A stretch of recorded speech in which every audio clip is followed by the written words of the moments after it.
Oh my God.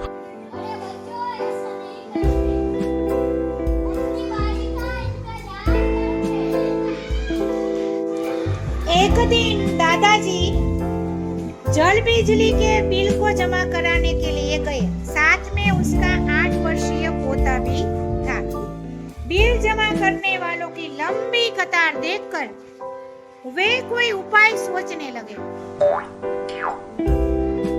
उन्होंने खड़े हुए लोगों को ध्यान से देखा। आगे ही एक परिचित व्यक्ति खड़ा दिखाई दिया।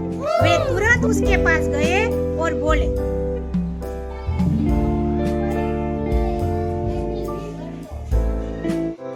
वह व्यक्ति कुछ बोले उससे पहले ही बिल व राशि उसके हाथ में थमा दी और एक तरफ जाकर खड़े हो गए।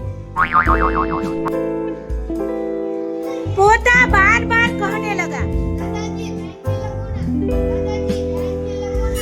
दादाजी सिर्फ मुस्कुरा रहे थे क्योंकि उसने गलत किया था।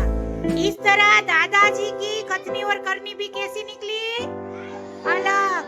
क्या ऐसा हमें करना चाहिए? नहीं। उन्होंने अपने पोते को क्या सिखाया था कि अपनी बारी का इंतजार करना